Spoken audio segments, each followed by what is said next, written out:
నమస్తే, welcome to Telugu బావటి. ప్రస్తుతం మనతో పాటు ఉన్నారు ఉమ్మడి ఆంధ్రప్రదేశ్ మాజీ హోంమంత్రి డాక్టర్ మైసూర్ రెడ్డి గారు ఉన్నారు. సార్ నమస్తే.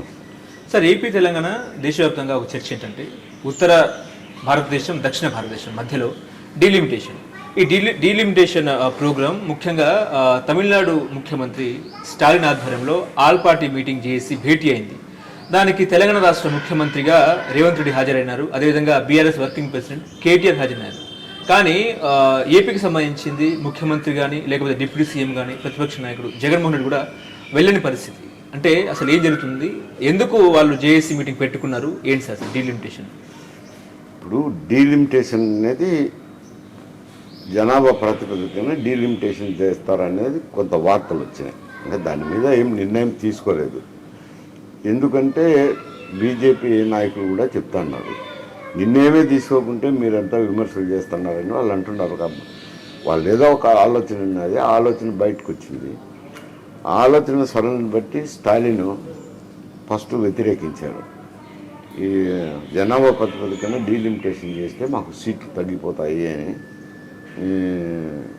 కొందరు స్ట్రాటజియన్స్ కూడా క్యాలిక్యులేట్ చేసి ఈ రాష్ట్రం కింది పోతాయి, ఈ రాష్ట్రం కింది పోతాయి, ఆంధ్ర తెలంగాణకు కూడా 8 సీట్లు పోతాయని అన్నప్పుడు ఆయన ఇది అన్యాయం ఇటు చేస్తే కనుక లోక్సభలో ప్రాతినిధ్యం తగ్గుతుందని ఆయన విమర్శించడమే కాకుండా అందరినీ పిలిపించారు. ఈ డీలిమిటేషన్ వల్ల నష్టం ఎవరెవరికి జరుగుతుందో జనాభా ప్రాతిపదికన అటువంటి రాష్ట్రాలన్నింటినీ పిలిపించారు. అందులో ముఖ్యంగా సౌత్ ఇండియా నుంచి కర్ణాటక, అక్కడ కాంగ్రెస్ గవర్నమెంట్ ఉంది.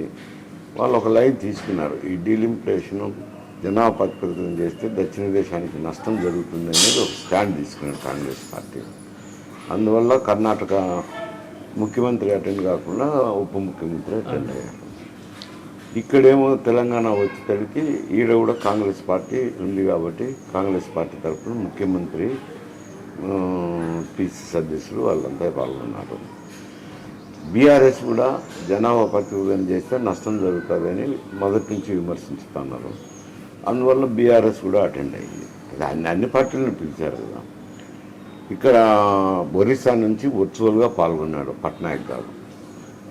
హాజరు కాలేదు కానీ వర్చువల్గా పాల్గొన్నాడు ఆయన కూడా. పంజాబ్ చీఫ్ మినిస్టర్ కూడా పాల్గొన్నాడు. పంజాబ్లో కూడా నష్టం జరుగుతుంది కాబట్టి ఇక్కడ ఆంధ్రప్రదేశ్ కూడా నష్టం జరుగుతుంది.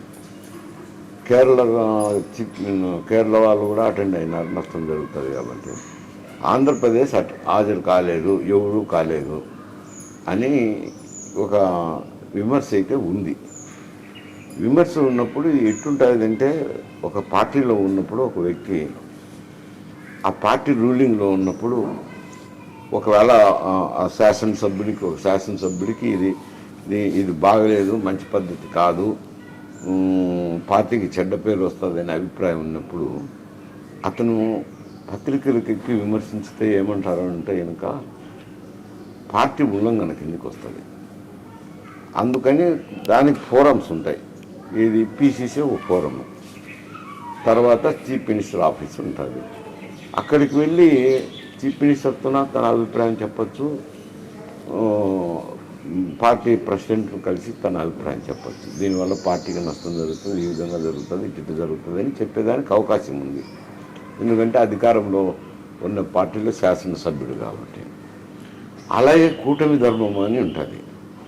కూటమిలో ఉంటూ వీళ్ళు మొన్న జనసేన, తెలుగుదేశము, బీజేపీ కలిసి కూటమిగా ఏర్పడి ఎన్నికలకు పోయినారు. అందులో విజయం సాధించినారు, ప్రభుత్వం ఏర్పాటు చేసుకున్నది. ఎవరికి ఎంత సంఖ్యాబలం అది వేరు విషయం అనుకోండి. చేసుకున్నప్పుడు కూటమి ధర్మం అని ఉంటుంది. కూటమి ధర్మం ఏమంటే వాళ్ళకు ఒక దక్షిణాదికి నష్టం జరుగుతుంది అనే అభిప్రాయం కలిగినప్పుడు వాళ్ళు ప్రైమ్ మినిస్టర్కు కూటమిలో ఉండే బీజేపీ నాయకులతోనూ మాట్లాడచ్చు. దానికి ఏముంది, బయట బహిర్గతంగా చెప్పాల్సిన అవసరం లేదు, యాక్షన్ కమిటీలో పాల్గొనాల్సిన అవసరం లేదు. వాళ్ళు ఇంటర్నల్గా వెళ్ళి ఇది నష్టం జరుగుతుంది, మేము కూడా ఆ అభిప్రాయంతోనే ఉన్నామని చెప్పచ్చు అంతర్గతంగా. వారి వరకు అయితే, కూటమి వరకు అయితే అది సమస్య.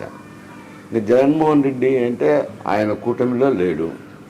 గతంలో అయితే ఎన్డీఏతో జత కట్టినారు. అప్పుడు ఎన్డీఏతో ఉన్నప్పుడు అయితే బిల్లులు పాస్ చేయడం కానీ అవన్నీ చేసినారు అప్పుడు కూటమి ధర్మంతో.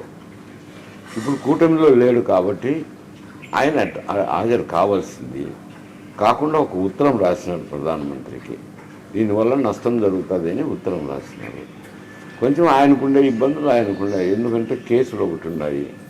పూర్తి వ్యతిరేకించి కూటమి లేదు ఈ ఆల్ పార్టీ మీటింగ్కి పోతే దక్షిణాది కాన్క్లేవ్కి పోతే వాళ్ళు ఏమైనా చర్యలు తీసుకునే అవకాశం ఉంది. కేసులు ఏజెంట్ చేయొచ్చు కదా. అందుకని ఒక న్యూట్రల్ స్టాండ్ తీసుకున్నారు అతను.